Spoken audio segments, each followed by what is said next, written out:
네, KBS 라디오 오태훈의 시사본부 추석 특집 2부 시작하도록 하겠습니다. 명절이라 특별한 분을 모셨습니다. 잘못된 한국 역사를 다양한 활동을 통해서 반박하고 또 우리 목소리를 진실되게 제대로 전달하고 있는 분입니다. 한국 홍보대사, 한국 알림이 서경덕 교수와 함께 말씀 나눠보도록 하겠습니다. 어서 오세요. 네, 안녕하세요. 반갑습니다. 한가위고 예, 이 코로나 상황에서 만든 두 번째 추석입니다. 맞습니다. 예, 좀 그래도 덕담이라도 좀 주셔야 될 것 같습니다. 예, 예, 예. 안 그래도 지난 설날에도 이렇게 초대를 해주셨는데 네. 이렇게 추석 한가위 당일날 이렇게 또 인사를 드리게 돼서 개인적으로 영광이고요. 예. 청취자분들 몸 건강히 연휴 잘 보내셨으면 좋겠고요. 무엇보다 코로나 조심하셔서 늘 건강하게 지내셨으면 하는 바람입니다. 네. 서영덕 교수님 덕분에 대한민국의 위상 그리고 대한민국의 진실 제대로 된 정보 많이 알리고는 있는데 예, 그런 만큼 일본, 중국 이쪽에서 왜곡이 계속되고 있어요. 요즘에 큰일입니다. 예. 사실 뭐 지금 말씀하셨지만 일본의 역사의 왜곡은 늘 있었던 일이었는데 그들은 늘 그래왔다고 치더라도 그렇죠. 네. 그래도 요즘에도 계속 심각하게 왜곡을 벌이고 있고요.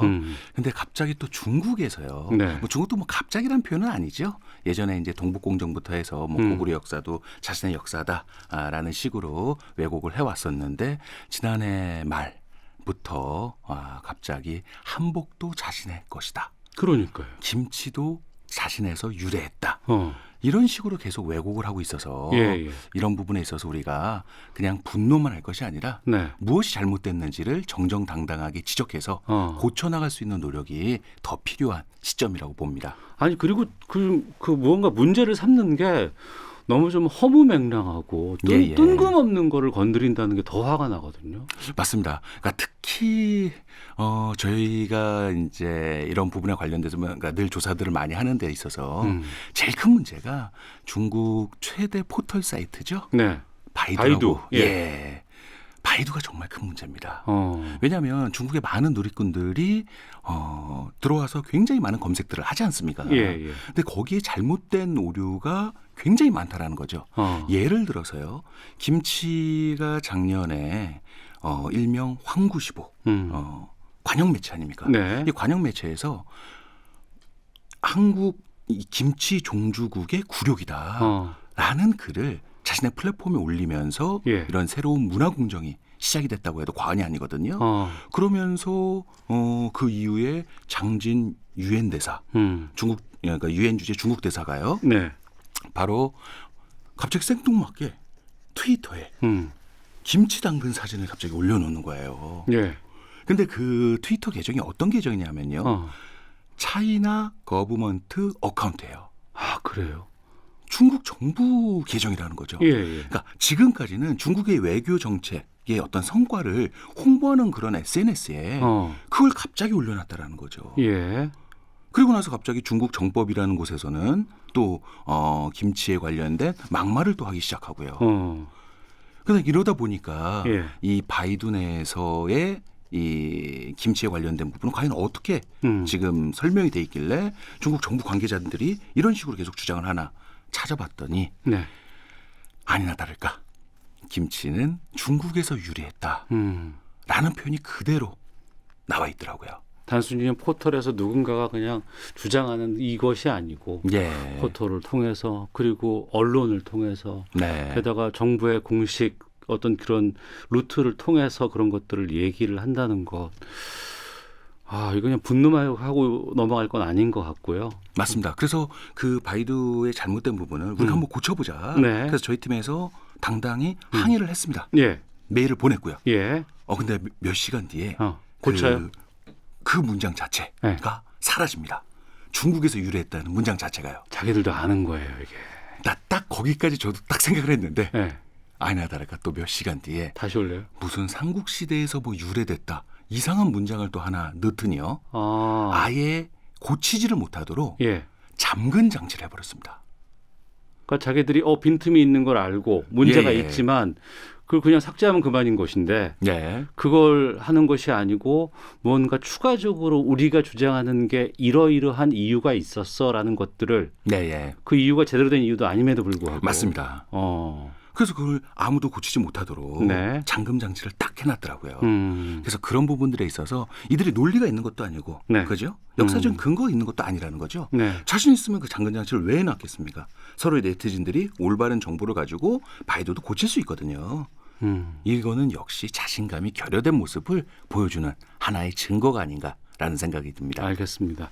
그 실체 하나씩 뭐 일본도 그렇고 중국도 그렇고 또 상황이 또 다르고 그들이 또 주장하는 바가 또 그들의 입장 아니면 그들의 어떤 여러 가지 것들이 좀 있을 것 같아요. 네. 차근차근히 좀 말씀 나누면서 좀 풀어보도록 하겠고요.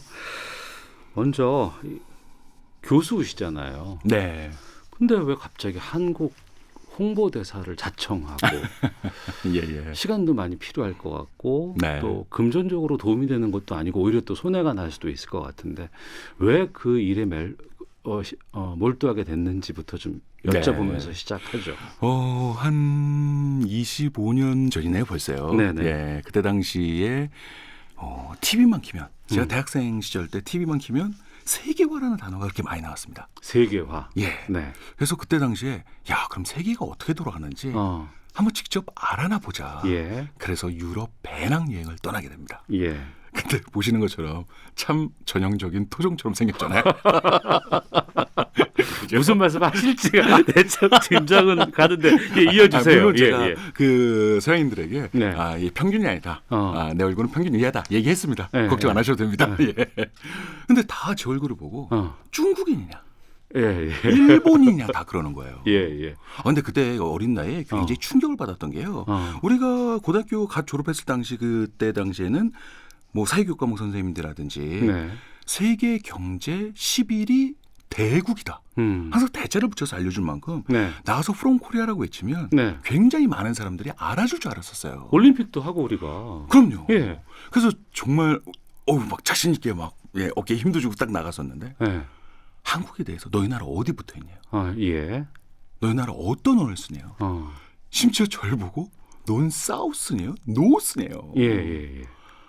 야, 이거는 정말 아니구나. 예. 우리가 경제력이 11위까지 많이 올라간 건 중요하지만 우리의 문화와 우리의 어떤 역사 이런 부분들에 대한 홍보가 너무 부족했다라는 거를 그때 당시에 느낄 수 있었고요. 그래서 정말 작은 일부터 한번 민간 차원에서 시작하는 일도 굉장히 의미가 있겠다.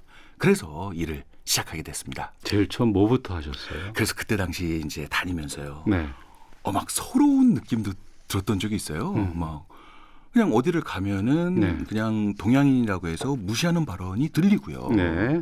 그래서 이건 아니지 않냐. 그래서 그때 당시 이제 배낭여행을 떠나기 전에 한국인들이 대부분의 루트가 런던으로 들어가서 네.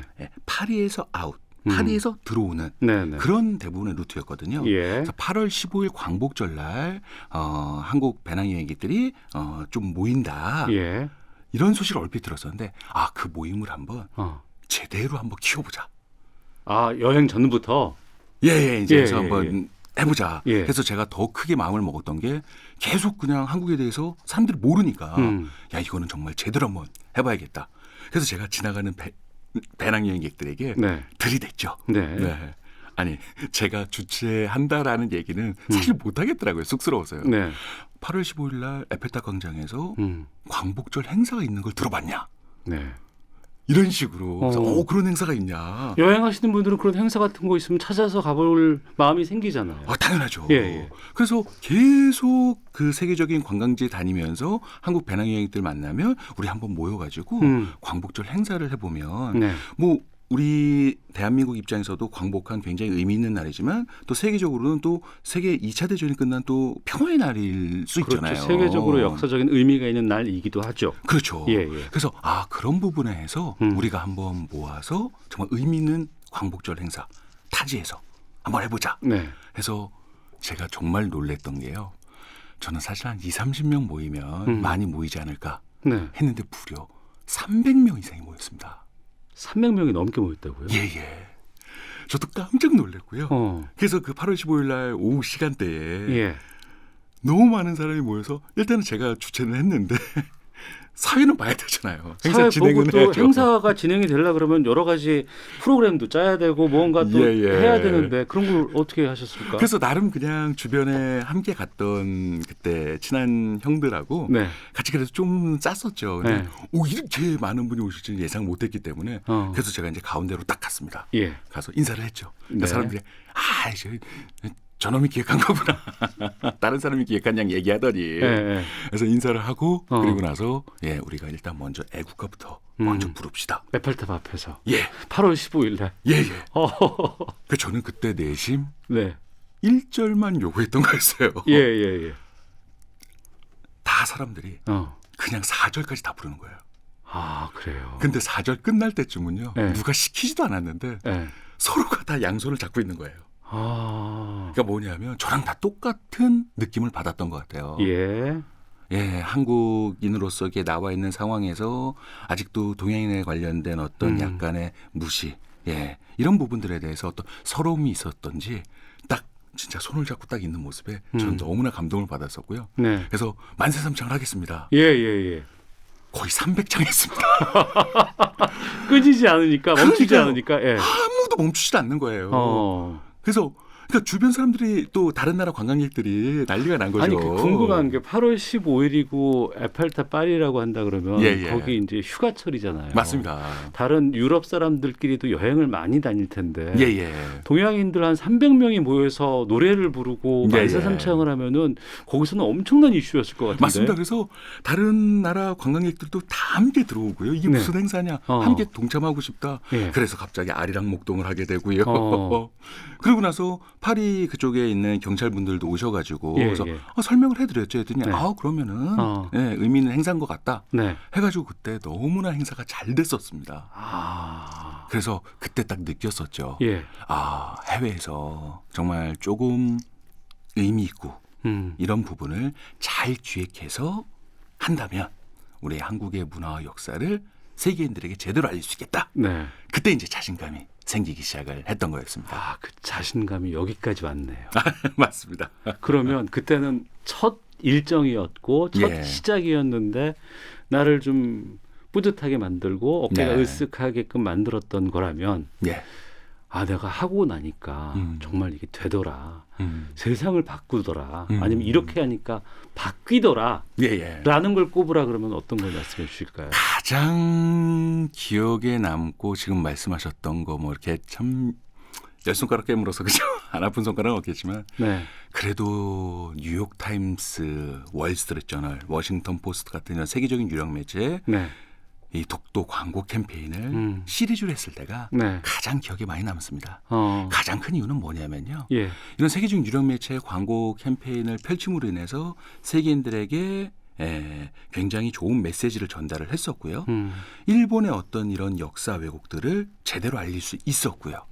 근데 그런 것들이 나비 효과를 불러일으키더라고요. 나비 효과. 한 일개 개인의 정말 작은 아이디어로 시작했던 일인데 갑자기 네티즌들이 들이고는 합니다. 서윤덕 씨 이런 광고 캠페인에 우리가 다 같이 한번 힘을 모아보자. 그래서 그때 당시 포털 사이트의 역사가 바뀌었습니다. 거의 한 달 동안에요. 약 10만 명이 최대 금액 2억 1천만 원을 모아주게 됩니다. 그래서 그 비용을 가지고요. 워싱턴 포스트에 역사 왜곡을 멈추라는 전면 광고를 게재했더니 그 밑에 제가 맨 끝에 살짝 어떤 문구를 넣었냐면 이 광고는 우리나라 네티즌 10만 명이 힘을 모아 만든 광고다. 자발적으로. 그러다 보니까 다른 외신에서 또 막 소개가 되는 거예요. 그렇죠. 이거 아이템 되겠는데? 딱 아시잖아요, 그죠? 그럼요. 그 아이템 되면 무조건 섭외하자. 가죠. 뭐 그렇게 되죠. 그러다 보니까 막 외신에서 막 연락이 와서 인터뷰를 통해서 또 한 번 홍보를 하게 되죠. 근데 저희가 정말 놀랬던 부분은요. 정말 이 자리를 비롯해서 우리 재동포, 우리 유학생들에게 정말 큰 감사 인사를 해야 됩니다. 그분들이 그 광고 파일을 그죠? 뭐 우리나라 네티즌도 마찬가지죠. 자신의 SNS에 올리고요, 유튜브에 또 올리고요. 그래서 그 자체를 정말 온라인으로 어마무시하게 퍼뜨려주기 시작을 한다라는 거죠. 그리고 이 재동포 분들 같은 경우는 그 나라 그 도시마다도 대표 유력지가 있잖아요. 십시일반 모금 운동을 하셔가지고요. 저한테 광고 파일을 보내달라고 해서 보내드렸더니 예. 그 나라 그 도시의 유력지에 똑같은 광고를 실으시는 거예요. 또 실어주시고. 예. 그리고 또 유학생들은 자신의 비용을 투자해서 독도 광고를 인쇄해서 입고 다니는 예. 티셔츠 캠페인을 전 세계적으로 자발적으로 펼쳐나가고요. 네. 그러다 보니까 이런 작은 아이디어 하나가 세상을 바꿔나갈 수 있고 세상에 좋은 메시지를 전달할 수 있겠다라는 그때도 어떻게 보면 큰 자신감을 얻을 수 있었죠. 그야말로 나비 효과네요. 예. 작은 나비의 날개짓 하나가 전 세계에 퍼져나가고 그 퍼져나가는데도 우리 국민들, 해외 동포들 이분들의 참여와 관심과 노력들이 배가가 됐고. 맞습니다. 그래서 그런 걸로 인해서 세계 유력지에서는 한국과 일본 사이 바다 이름이 시 오브 재팬으로 돼 있는 거를 이스트시가 맞다는 걸 꾸준히 저희가 홍보를 했었어요. 네. 그리고 가장 세계적으로 큰 이슈가 됐던 광고는요. 에러인 NYT였습니다. 말 그대로 뉴욕타임스의 오류다. 네네. 세계 최고의 언론기관의 자존심을 건드는 네. 그런 전면 광고를 게재했었어요. 그때 정말 지금까지 냈던 광고 중에서 세계를 가장 깜짝 놀래켰었거든요. 네. 뭐 각 나라 정부기관이라든지 지자체, 그다음에 또 뭐 언론기관, 그다음에 국제기구 할 거 없이 다 구독해서 보는 신문 아닙니까? 네.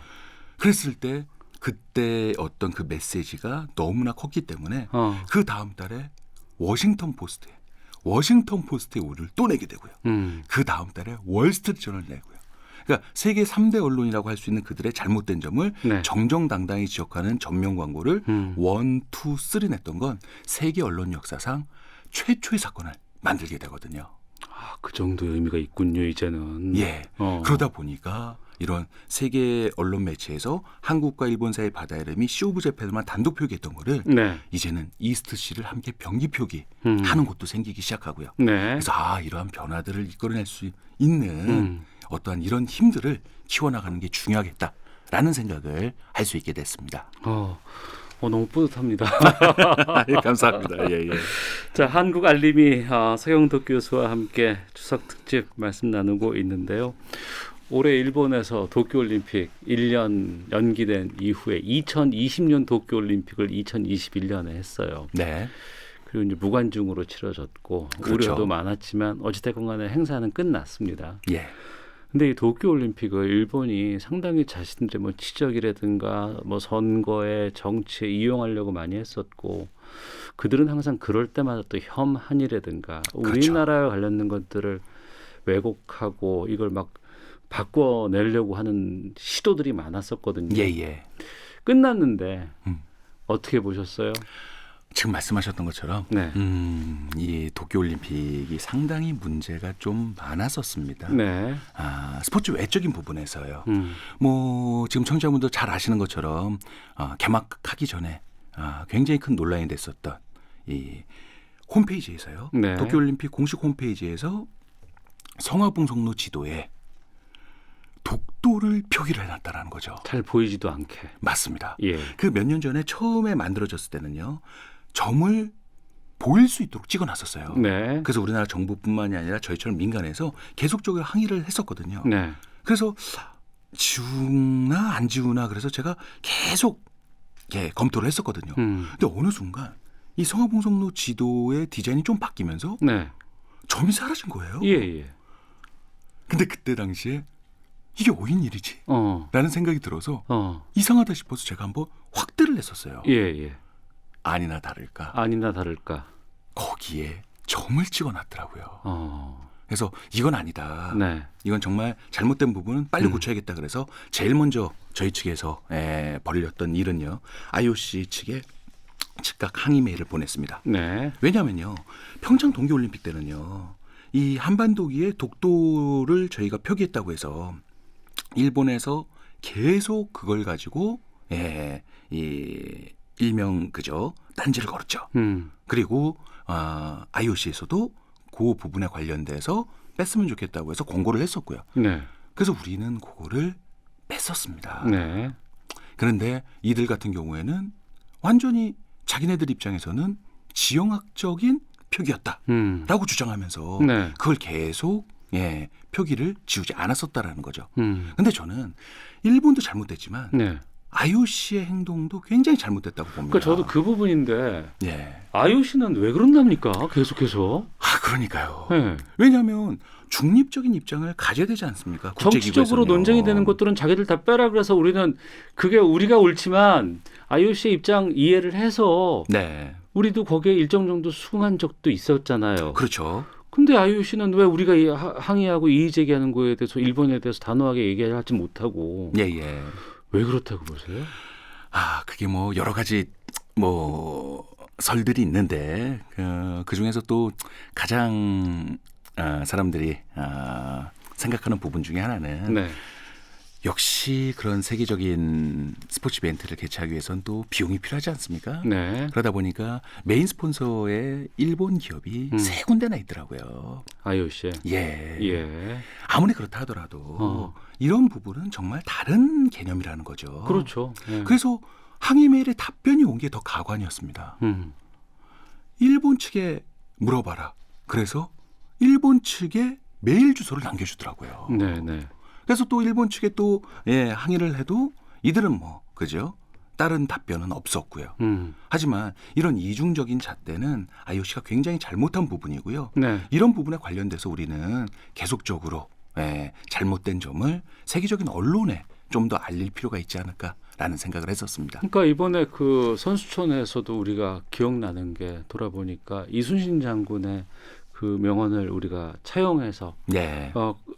응원 문구도 했었고 그렇죠. 또 그것도 문제 삼다가 네. 나중에는 법 내려온다 우리가 딱 걸어놨더니 그거 가지고 또 뭐라고 하고 맞습니다. 이런 건 좀 심한 것 같아요. 그러니까 딱 그런 이유가 봤을 땐요. 네. 보면 신에게는 아직 5천만 국민들의 응원과 지지가 남아 있어옵니다. 네. 이게 어떻게 정치적 문구입니까? 그러니까요. 그게. 네. 이게 반일 메시지라고 하는 거예요. 네. 우익 언론과 우익 단체에서는요. 예. 그래서 그런 부분들에 관련돼서 IOC에서 또 중재를 하기 위해서 좀 내렸으면 좋겠다고 해서 현수막을 내리지 않았습니까? 예. 근데 이제 그런 상황이 보면은 임진왜란이라는 네. 침략의 역사가 올림픽을 통해서 또 한 번 드러날까 봐 네. 스스로가 감추고 싶었던 거예요. 그리고 방금 말씀하신 법 내려온다로 바꾸지 않았습니까? 예. 그냥 호랑이 그림 하나에 일제강점기를 들먹이면서 그것까지도 계속적으로 뭐라고 했던 가장 큰 이유는 전범구로서의 어떤 이미지가 네. 또 한 번 올림픽을 통해서 부각될까 봐 일명 도덕이 재발저린다고 하죠. 자신들 스스로가 거기에 있어서 자신이 없었다라는 거죠. 그러니까 자기의 치부를 누군가 건드릴 때 있었던 일이고 사실임에도 불구하고 자기는 움츠러들 수밖에 없거든요. 감추려고 했었고. 맞습니다. 그런데 그게 무언가를 들이대고 우리가 알리고 또 그게 드러나니까 감춰야지 하고 막 이렇게 급급했는데 겁이 났던 거죠. 네. 예. 근데 그럴수록 또 이건 더 뉴스화가 되고 더 이슈가 되고 그러면서 치부가 더 드러날 수밖에 없거든요. 맞습니다. 네. 그래서 그때 당시에 우익 단체들이요. 네. 그 선수촌 앞에서 우길기를 들고 시위를 했었어요. 네. 근데 그때 당시에 한 가지 큰 문제는 뭐였냐면 일본 경찰들도 저지를 안 했다라는 거죠. 예. 하지만 잘 아시는 것처럼 우길기라는 어떤 이 전범기를 올림픽 기간 그 상황에서 들고 시위를 했다는 그 자체는 굉장히 잘못된 일 아닙니까? 그럼요. 예. 그런 부분들에 관련돼서 IOC에 항의를 할 수 있는 하나의 또 하나의 그 기회가 될 수 있었던 거고요. 네. 그러다 보니까 대한체육회에서는 우길기에 관련된 부분에 있어서도 올림픽 헌장 50조에 관련돼서 처리를 할 수 있다라는 어떤 그런 문서를 받았다는 게 저는 그나마 좀 좋은 효과가 있지 않았을까라는 생각이 듭니다. 네, 그게 참 민감한 부분일 수도 있고 외교적인 부분이기 때문에 정부에서 직접적으로 하기에는 솔직히 좀 쉽지 않은 부분들이 있어요. 그럴 때 정말 민간의 역할, 또 일반 국민들의 역할이 상당히 큰 것 같습니다. 특히 또 하나 거기에 추가한다 그러면 언론의 역할도 크지 않을까요? 맞습니다. 그래서 그런 부분들을 계속적으로 제가 해외 외신이라든지요, 국내 언론도 중요하지 않습니까? 네. 그래서 이런 우길기의 잘못된 부분들을 지속적으로 계속적으로 보도 자료를 통해서 기사화를 노출시키려고 노력을 했었고요. 네. 그리고 우길기가 독일의 하켄크로이츠와 같은 의미인 전범기임을 서양인들은 잘 모른다라는 거죠. 네, 맞습니다. 그렇기 때문에 저는 이들이 원래는 우길기를 반입 금지 품목으로 정하지는 않지 않았습니까? 네. 그런데 만약에 그럼에도 불구하고 우길기가 등장하게 된다면 오히려 저는 이거를 좋은 기회로 삼으려고 했었어요. 예. 이거를 외신을 통해서 좀 논란을 극대화시키다 보면은 논란의 극대화. 그렇죠. 예. 그걸 통해서 이 우길기가 잘못된 전범기라는 거를 알릴 수 있는 기회로 삼을 수 있는 그런 어떤 전략이 중요하지 않았을까라는 생각을 가지고 있었습니다. 네. 그러고 보니까 뭐 그리 오래되지 않았어요. 얼마 전까지만 해도 무슨 마치 그 문양을 디자인처럼 봐서 옷에다가도 박아놓고 맞습니다. 신발에도 놓고 패션에 뭐 여러 가지 막 한 광고에도 넣고 하는 게 있었는데 지금 저도 뭐 지나가다가 처음 보는 디자인 딱 봤을 때 왠지 동그란 거에서 뭐가 뻗어나온 거 있으면 야 이거 전범기야 이거 이거 쓰면 안 돼 이런 마음이 이제 박히거든요. 네. 그래서 어떤 그런 부분들에 관련돼서 우리가 조금씩 더 관심을 갖는다고 한다면 이 우길기 전범기 문제는 머지않아 해결할 수 있는 가장 중요한 사안이 될 수 있겠다는 생각이 들었고요. 네. 이런 세계적인 이슈를 만들면 만들수록 어떻게 하든지 간에 일본은 독도 문제를 전 세계 시끄럽게 만들어서 국제사법재판소에 끌고 가려고 하는 게 또 목표 아닙니까? 네. 반대로 우리는요. 우길기가 전범기라는 걸 세계적으로 더 시끄럽게 만들자라는 거죠. 네. 그래서 사용하지 못하도록 만드는 전략이 가장 좋은 전략이 아닐까라는 생각이 듭니다. 그러니까 뭐 SNS라든가 인스타그램 통해서 뭐 유명한 뭐 축구 스타 무슨 뭐 누군가가 관련된 이미지 같은 것들 옷 같은 거 있으면은 일반 그냥 팬들이 그거 쓰시면 안 돼요. 그거 잘못된 겁니다. 또 광고에다가 차용한다 그러면 그 디자인 그 전범과 관련된 문제가 있는 겁니다라고 또 사람들이 항의를 하고 이의 제기를 하고 한다는 게 그 나비 효과가 이제 완성이 되는 측면이 아닙니다. 그래서 이제는 예전 같은 경우에는요. 저희 팀으로 굉장히 많은 제보를 주셨어요. 어느 뭐 프로축구단에서 응원 깃발이 우길기 문양이었다. 그러면 저희 측에서 또 그쪽 측에 연락을 해서 그 부분에 잘못된 점을 지적하고 수정할 수 있도록 만들었었는데 이제는 방금 말씀하셨던 것처럼 직접 하시죠. 누리꾼들 직접 합니다. 그리고요. 바꾼 상황에 대한 결과물을 알려줘요. 바로 보내주는 거예요. 뿌듯하겠다 정말. 와 정말 대단하십니다. 그냥 또 요 근래 같은 경우는 또 샌프란시스코 쪽에 이 거리에서 굉장히 큰 스시집에 이 외벽에 우길기로 이렇게 문양을 했더라고요. 그거를 출퇴근하면서 왔다 갔다 하면서 늘 마음이 안 좋았었는데 직접적으로 사장님한테 얘기를 해서 그 어느 순간 페인트 칠이 바뀌었다고 하더라고요. 그래서 또 사진을 보내주신 거예요. 이처럼 우리 제동포분들, 누리꾼분들, 유학생분들이 너무나 지금 전 세계에서 큰 활약들을 해주고 계신다라는 거죠. 말씀 들으니까 좀 시원한 좀 사이다 같은 느낌이 좀 들어서요. 자, 한가위 특집 오태훈의 시사본부 한국 알림이 서경덕 교수와 함께 말씀 나누고 있는데요. 여기서 좀 노래 하나 듣고 계속해서 말씀 좀 이어가 볼까 합니다. 노래 듣고 나서는 이제 중국 쪽으로 좀 우리가 가봐야 될 것 같아요. 알겠습니다. 어떤 노래 들을까 싶은데 노을의 함께라는 노래를 골라주셨어요. 가사가 좀 너무나 이게 좀 와닿았고요. 뭐 좀 힘든 일이 있었을 때 우리가 함께 힘을 모아보자라는 뜻에서 한번 오늘 딱 주제와도 맞지 않을까라는 생각에 바로 이 곡을 신청하게 됐습니다. 알겠습니다. 노래 함께 듣고 서경덕 교수와 함께 계속 말씀 나누도록 하겠습니다. KBS 라디오 오태훈의 시사본부 서경덕 교수와 함께 하고 있습니다. 일본의 역사 왜곡 문제 하지만 우리가 거기에 대해서 현명하고 아주 멋지게 이걸 극복하는 또 이겨내는 말씀 나눠봤고요. 중국 쪽으로 가보겠습니다. 앞서서 서경덕 교수께서 동북공정을 넘어 이젠 문화공정이다 이렇게 규정을 하셨는데 중국 왜 그런답니까? 저도 한번 물어보고 싶습니다. 대놓고 왜 진짜 김치, 한복, 아리랑 거기다가 뭐 요즘에 또 K 뭐 여러 가지 드라마 이런 거에 나오는 정말 우리 것들 다 네. 자기들이 우리 거다. 이거는 정말 의식이 있는 일반적인 성인들은 해서는 안 되는 거잖아요. 그럼요. 이거는 너무나 선을 넘었고요. 예. 제 개인적으로 판단할 때는요. 네. 서양인들이 예전에는 동양의 이 아시아권의 문화의 중심지로 손꼽을 하면 사실 중국을 손꼽는 사람이 많았습니다. 그거 인정합니다. 예, 맞습니다. 근데요, 최근에 들어서는 아니에요. K-팝이라든지 K-드라마, K-무비, 그죠? 네.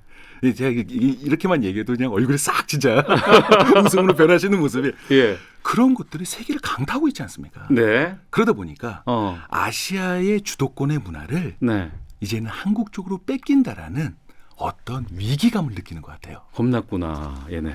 예. 그래서 어떤 그 위기감에 관련된 그 잘못된 중화 사상의 반로 현상이 아닐까라는 생각을 하고 있습니다. 예. 그래도 우리가 이거 지적해 줘야 되잖아요. 당연하죠. 제가 서두에도 말씀드렸지만 이들이 왜곡만 한다고 해서 우리가 비난하고 화만 낼 것이 아니라 당당하게 지적해서 고쳐나가는 게 더 중요하다라는 거죠. 그래서 꾸준히 지금 지적을 하고 있습니다. 특히 바이두 같은 경우에는 너무나 지금 왜곡들이 많아가지고요. 특히 이제 한복에 관련된 부분. 한복을 검색했을 때요. 조선족 복식이라고 나옵니다. 아, 그래요? 예. 그리고 내용을 또 조금 더 살펴보면요. 한복은 중국 전통의상 한푸에서 유래했다는 또 얘기가 있습니다. 이런 잘못된 부분은 당연히 고쳐야 되지 않습니까? 그래서 지금 늘 바이두 측에 올바른 역사에 관련된 한복에 관련된 역사에 관련된 중국어 설명 서를 저희가 계속적으로 제공을 해서 무엇이 잘못됐는지를 계속 짚어나가고 있고요. 그러더니 또 어느 순간 이 넷플릭스에 세계적으로 굉장히 인기를 끌었던 또 킹덤이라는 드라마가 있지 않았습니까? 좀비 나오는. 예, 맞습니다. 그 드라마가 넷플릭스에서 엄청나게 인기를 끌고 있고 특히나 그 한국의 갓 이거를 저런 모자 어떻게 만들 수 있어? 너무 멋있어. 이런 얘기들 반응들이 엄청나게 전 세계적으로 돌아다니고 있어요. 맞습니다. 뭐 아마존이라든지 이제 그런 곳에서 갓을 판매하기 시작하고 그죠? 그래서 조선시대 대표 모자인 갓을 또 중국 거라고 주장하기 시작하는 거예요. 그래서 이러한 부분들에 관련돼서 우리가 계속적으로 잘못된 점을 지적해서 바꿔나가는 작업이 필요하다는 걸 다시 한번 강조해서 말씀드리고 싶고요. 그러다 보니까 이런 바이두 포털 사이트라든지 아니면 또 이런 누리꾼들의 어떤 이 잘못된 행위 이런 것들뿐만이 아니라 이제는 중국 기업체에서도 거들기 시작합니다. 예를 들어서 샤오미라는 중국에 대표되는 또 전자제품 기업에서 이 스마트폰 이 첫 페이지의 어떤 화면 배경의 스토어에서요. 한복을 입고 있는 사진이 있는데요. 거기에 차이나 컬처라고 표시를 해놨었어요. 썸네일 같이 이렇게 만들고 할 때 말인. 그 배경화면 있지 않습니까? 그래서 이제 한국 네티즌들이 공분을 샀죠. 그러다 보니까 이제는 바꿔야 하는 되겠는데 보니까 앞에 차이나만 뺀 거예요. 그래서 제가 코리아 컬처를 올바르게 바꿔라. 계속적으로 지금 항의하고 있는 중이고요. 특히 요즘에는 연변 쪽에서의 이 조선족들의 이 한복에 관련된 부분. 그러니까 중국에서는 소수민족이 입었던 거기 때문에 자신들의 옷이다. 라는 그런 억지 주장을 펼치는 거 아닙니까? 그러다 보니까 네티즌들의 제보를 요즘에 많이 받고 있는데요. 한 대형 백화점에서요. 에스컬레이터에 내려오면서 이 중국의 전통 의상인 한복 패션쇼를 한다. 라는 제보도 받게 된다라는 거죠. 아니 일본이 그동안 오랫동안 그런 걸 했을 때 우리가 막 문제 제기하고 걔들도 물론 죄송합니다. 그들도 그렇게 많이 바뀌지는 않았었어요. 하지만 중국은 우선 규모가 일본보다는 훨씬 더 크고 공산당이라는 또 최근에 여러 가지 뭐 문화 같은 것들을 일방적으로 규제하고 이런 것들이 있기 때문에 이걸 뚫기가 참 만만치 않을 것 같다라는 어려움도 좀 생각이 되거든요. 어떻습니까? 비교해보면. 사실 이런 부분에 관련돼서 특히 바이두 같은 경우에는요. 또 한 가지 또 문제가 되는 게요. 우리나라를 대표하는 이 독립운동가 분들의 국적과 민족을 또 왜곡하고 있습니다. 거기까지요? 예, 지금 심각합니다. 그래서 제가 국내 언론에도 굉장히 많이 네. 지금 잘못된 점을 지적해야 된다라고 지금 계속적으로. 아니 우리 독립운동하신 분들은 왜 그걸 건드려요? 그러니까요. 윤동주 시인의 국적이 예. 중국으로 돼 있습니다. 바이두예요. 그래요? 민족은 조선족으로 돼 있고요. 그리고 이봉창 의사, 윤봉길 의사의 민족도 조선족으로 돼 있습니다. 그래서 정말 우리나라를 대표하는 독립운동가들 50인들에 관련돼서 저희 팀에서 한번 조사를 싹 해봤습니다. 네. 그랬더니 국적 민족을 그냥 자기네들 마음대로 표기를 다 해놨다라는 거죠. 항일운동을 하고 그 당시에 상당히 엄혹했을 시절에 우리 선조들이 우리 열사들이 정말 떨쳐 일어나서 엄청난 일을 했는데 그걸 가로챈다고요? 맞습니다. 그러니 이게 지금 역사뿐만이 아니라 문화까지 지금 이 왜곡한 상황들이 굉장히 심각한 상황이고요. 이런 부분들에 관련돼서 물론 민간 측에서 계속적인 항의를 통해서 바꿔나가려고 노력도 하지만 조금 더 정부기관이라든지 그리고 또 언론에서 좀 더 관심을 가져서 그건 해야 되겠네요. 반드시 고쳐나갈 수 있도록 해야 되지 않을까라는 생각을 하게 됐습니다. 가만히 있어보자. 그러고 보니까 이제 얼마 안 남았어요. 내년 봄에 동계올림픽, 베이징 맞습니다. 동계올림픽이 또 있잖아요. 좀 걱정스럽습니다. 그러세요? 왜냐하면요. 지금 한복도 자신의 것이다. 김치도 자신의 것이다. 뭐 판소리도 자기네 거다.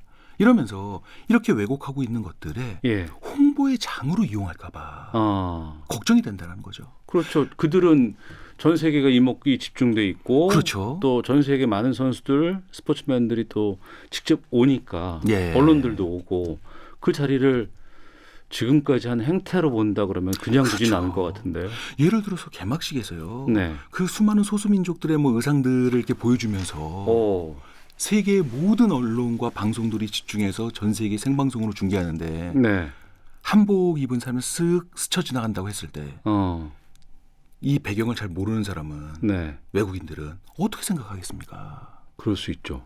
그래서 어떤 그런 홍보의 장이 안 될 수 있도록 우리가 사전에 계속적으로 이런 잘못된 왜곡들을 바꿔나가기 위해서 노력하는 게 중요하고요. 그다음에 지난 동계올림픽 때 평창 동계올림픽 때 또 이런 일이 있었습니다. 이 IOC의 공식 인스타그램에서요. 이제 선수촌에 이제 선수들의 어떤 생활하는 모습들을 자연스럽게 찍어서 이제 올렸었는데 그 사진에 일본인 선수가 우길기 디자인의 모자를 쓰고 있는 게 공식 인스타그램으로 올라와서 굉장히 큰 논란이 됐었다라는 거죠. 그래서 그런 부분들, 이런 세계적인 스포츠 대회를 통해서 이런 우길기가 다시 등장하지 않도록 이 베이징 동계올림픽 때도 우리가 좀 더 주의 깊게 살펴봐야 된다라는 것들을 말씀드리고 싶습니다. 어떤 커다란 전 세계적인 행사를 유치함으로써 그걸 인해서 자기들의 잘못된 어떤 계획, 야욕 이런 것들을 좀 반영하려고 할 수 있을 수는 있겠지만 그래서는 안 되고 그 전에 이건 안 된다, 이건 아니다 미리 경고를 많이 해놔야 나중에 못할 거 아닐까요? 맞습니다. 그래서 이런 대응에 관련된 부분을 그들이 만약에 계속 안 고치려고 한다 하더라도요. 계속적으로 우리가 IOC에도 대응하고 그렇죠. 그다음에 바이두에도 대응하고 중국 또 이 정부 측에도 대응을 하고 하는 것들은 그런 기록을 남겨놔야 된다는 거죠. 그래서 그들이 어떤 이런 잘못된 왜곡을 했을 때 우리가 그게 잘못됐다라고 해서 어떠한 행위를 취해놨다라는 그런 부분들이 또 하나의 역사로 남을 수 있다는 거죠. 그래서 우리가 가만히 있어서는 안 된다라는 겁니다.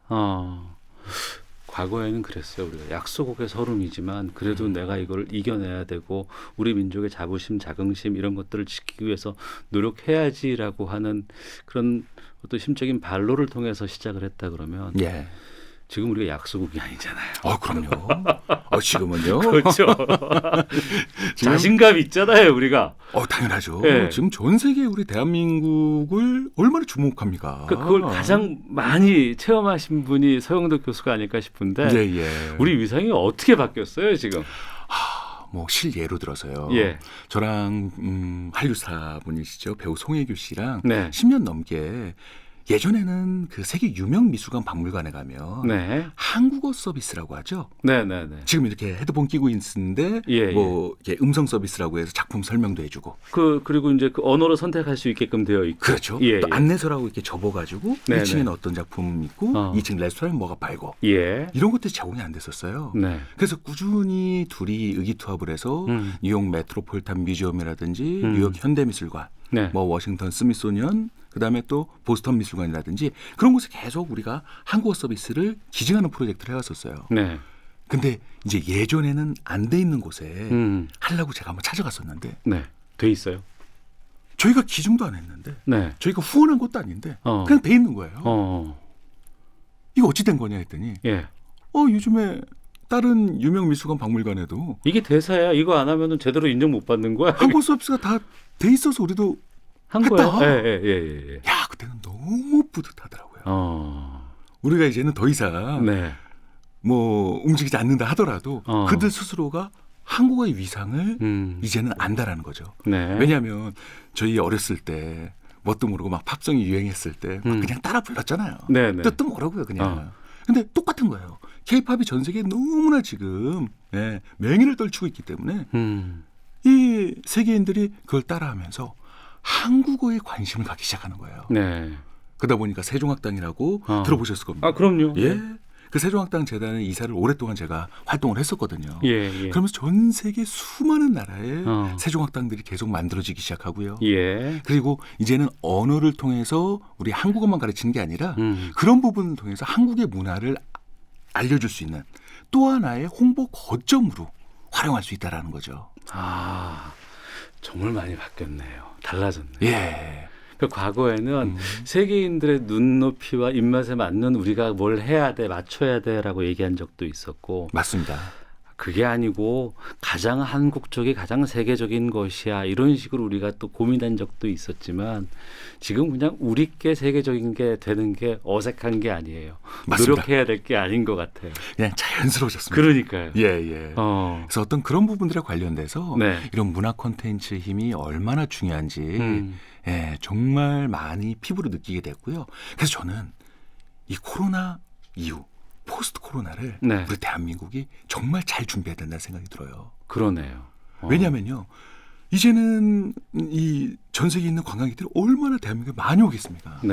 온라인상으로 OTT 서비스를 통해서 한국의 드라마 그다음에 또 영화를 봤다면 가고 싶잖아요. 그렇죠. 근데 1년 10개월 동안 못 갔잖아요. 맞습니다. 그러면 이제 이런 것들이 이제 종식이 되고 한다면 한국에 그만큼 많은 외국인들이 방문을 할 거라는 거죠. 그랬을 때 그들의 어떤 그죠?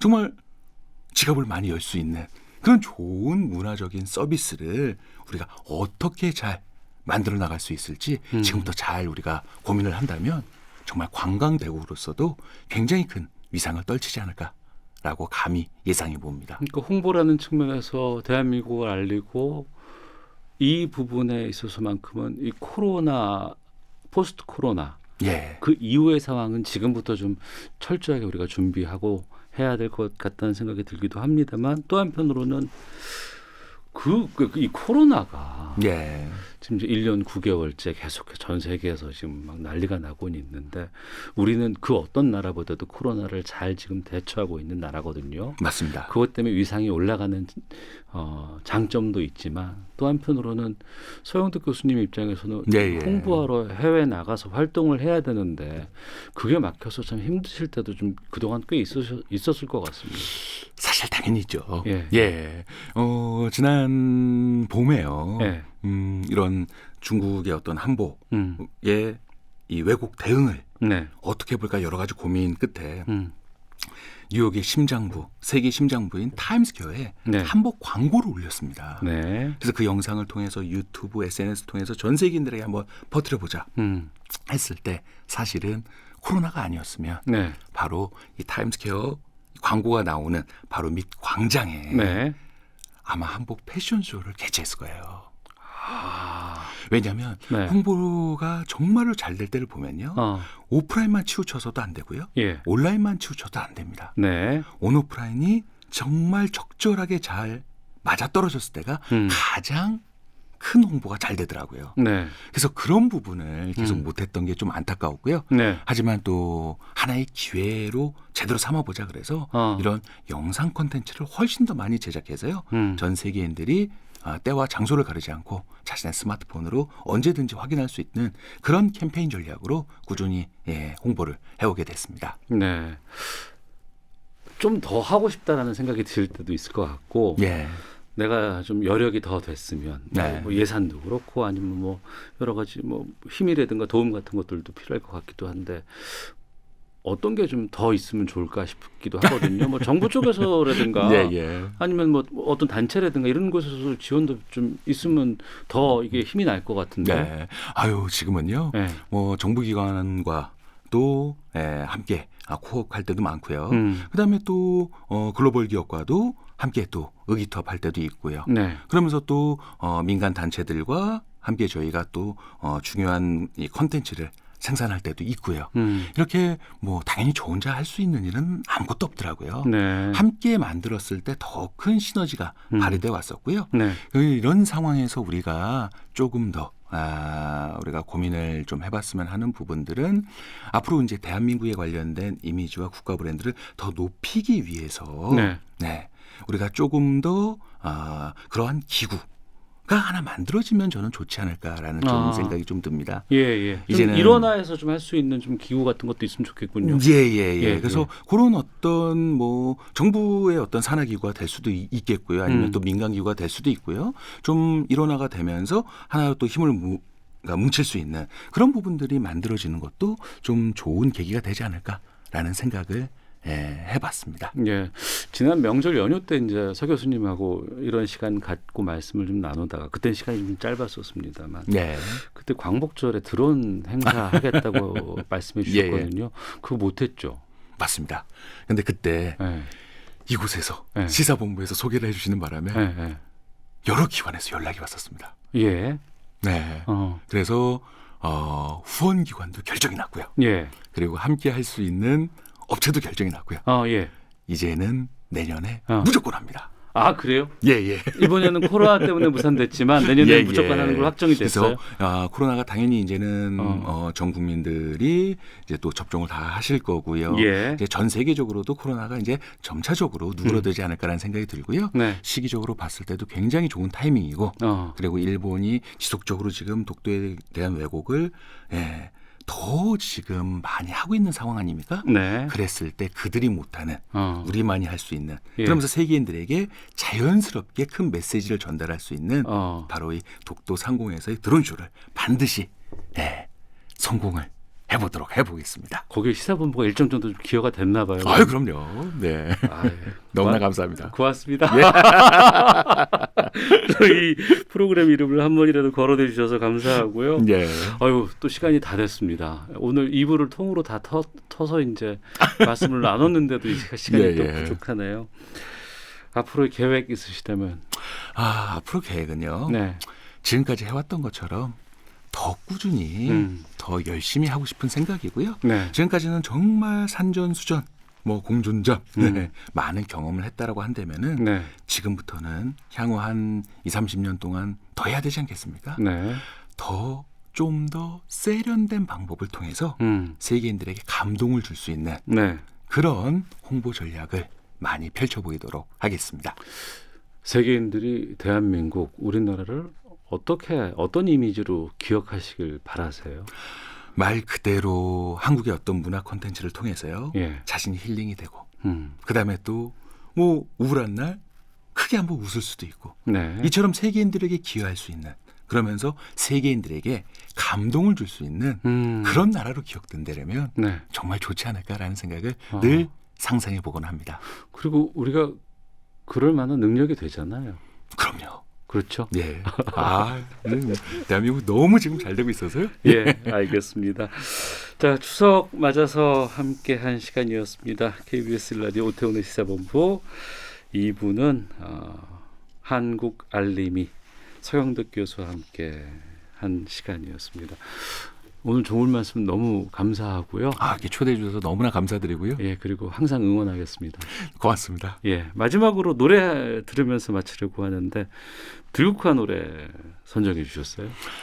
예, 뭐 그것만이 내 세상. 네, 한번 때로는 그죠. 한번 참 가사가 너무 멋진 노래인 것 같아요. 네. 그래서 오늘 이렇게 추석 연휴 때 가족들과도 행복한 시간을 보내시면서 네. 자신에게 또 힘이 될 수 있는 그런 노래 한번 골라보자 해서 들국화의 그것만이 내 세상을 한번 신청해 보겠습니다. 네, 이 곡 들으면서 서영득 교수와 인사 마치도록 하겠습니다. 오늘 말씀 고맙습니다. 예, 고맙습니다. 예, 저도 내일 이 시간에 다시 인사드리겠습니다. 안녕히 계십시오.